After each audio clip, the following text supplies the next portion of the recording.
আজ শেয়ার করেছি সন্ধ্যার নাস্তায় কিংবা বাচ্চাদের টিফিনে কম খরচে সেরা স্বাদের একটি মুখরোচক স্ন্যাক্সের বাহিরের অংশটা হবে একদমই ক্রিস্পি আর ভেতরের নরম স্বাদের মিলন বন্ধন এতটাই চমৎকার যে এটি আপনার পরিবারের প্রিয় তালিকায় জায়গা যোগ করে নেবে নিশ্চিত। আসসালামু আলাইকুম এভরিওয়ান, আপনাদের সবাইকে স্বাগতম জানাচ্ছি ইভিনিং স্ন্যাক্সের আরো একটি রেসিপি দেখার জন্য। শুরুতেই একটি প্যানে 1 টেবিল চামচ সয়াবিন তেল দিয়ে দিচ্ছি। তেল গরম হয়ে এলে দিয়ে দিব 1 টেবিল চামচ রসুন কুচি। এই রসুন কুচিগুলো হালকা আঁচে সোনালী বর্ণ করে ভেজে নেব। এখানে বড় সাইজের 4টা আলু আছে। আগে থেকে আলুগুলো সেদ্ধ করে গ্রেট করে নিয়েছি। এখন সবগুলো আলু দিয়ে দিচ্ছি। এখন রসুনের সাথে এই আলুগুলো 1.5 থেকে 2 মিনিট সময় নিয়ে একটু ভেজে নেব। এর থেকে বেশি সময় নিয়ে ভাজার কোনো প্রয়োজন নেই।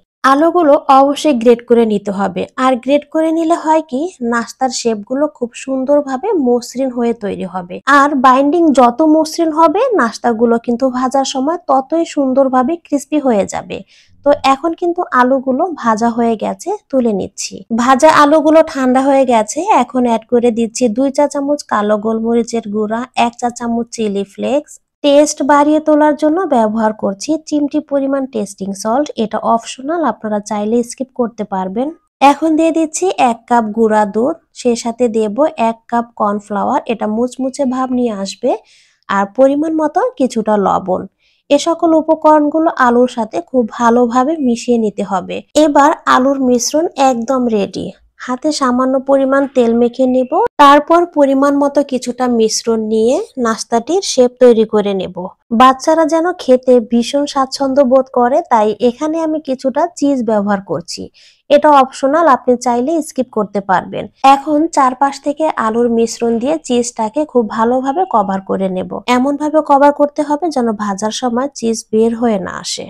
সামনে যেহেতু রমজান মাস, তাই কম খরচে স্ন্যাক্সের এই আইটেমটি অবশ্যই ফ্রোজেন করতে পারবেন। আমি 6 পিস অলরেডি ফ্রোজেন করে রেখেছি। ফ্রোজেন করার ক্ষেত্রে আপনার প্রয়োজন অনুযায়ী কিছুটা আলু দিয়ে নাস্তাটা প্রথমে তৈরি করে নেবেন। এরপরে একটা ট্রেতে ছড়িয়ে দিয়ে ফ্রিজ করে নেবেন। যখন কিছুটা শক্ত হয়ে আসবে তখন জিপলক ব্যাগ অথবা এয়ারটাইট কোনো বক্সে সারা মাস জুড়ে সংরক্ষণ করে রাখতে পারবেন। যারা ভাজা খেতে পছন্দ করেন তারা অবশ্যই কিন্তু এভাবে ফ্রোজেন করে রোজার মাসটা খুব সহজেই এনজয় করতে পারেন। এবার কিছুটা আমি ভেজে নিচ্ছি। চুলায় একটি প্যান দিয়ে তাতে দিয়ে দিচ্ছি মাত্র 1 টেবিল চামচ সয়াবিন তেল। এই রেসিপিটি ভাজতে কিন্তু খুব বেশি তেলের কোনো প্রয়োজন নেই। আমি অল্প তেলে অনেকগুলো নাস্তা একই সাথে ভেজে নিচ্ছি। এতে করে কিন্তু এই নাস্তাটা খেতেও অনেক ভালো লাগবে, আবার খুব বেশি ক্রিস্পিও হবে। আপনি চাইলে নাস্তার আইটেমটি ডুবো তেলেও কিন্তু ভেজে নিতে পারবেন, তাতেও কালারটা এরকম সুন্দর আসবে, আবার ক্রিস্পি হবে। যারা স্বাস্থ্য সচেতন তাদের জন্য অল্প তেলে ভেজে নেওয়াটা একদম উত্তম। বিশেষ করে বাচ্চাদের এত বেশি তেলের খাবার কিন্তু না দেওয়াটাই উচিত। নাস্তাগুলো ভাজার সময় অবশ্যই লক্ষ্য রাখবেন চুলার তাপমাত্রা মিডিয়াম টু লো হিটে রেখে এই নাস্তাগুলো ভেজে নেবেন। তাহলেই দেখবেন কালারটা এরকম সুন্দর চলে আসবে আর উপরের অংশটা একদমই ক্রিস্পি হয়ে যাবে। আজকের রেসিপিতে টেস্টিং সল্ট, গুঁড়া দুধ আর চিজ ব্যবহার করেছি। আপনারা চাইলে এই তিনোটাই কিন্তু স্কিপ করতে পারবেন, আর হাতের কাছে থাকলে অ্যাড করে দিতে পারেন। তবে চিজটা দিলে কিন্তু বাচ্চারা খেতে অনেক বেশি পছন্দ করবে আর খুব সহজেই খাবারটা খেয়ে নেবে। আমার সবগুলো নাস্তা কিন্তু ভাজা হয়ে গেছে, এগুলো অনেকটাই মুচমুচে হয়ে গেছে। এখন তুলে নিচ্ছি। নাস্তাটি অনেক সুন্দর ক্রিস্পি হয়েছে।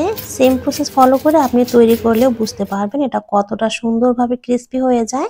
আর ভেতর থেকে কিন্তু চিজগুলো খুব সুন্দরভাবে গলেও গেছে। আশা করি আজকের এই ভিডিওটি আপনাদের কাছে একটু হলেও ভালো লেগেছে। ভালো লাগলে প্লিজ আমাকে একটু সাপোর্ট করুন।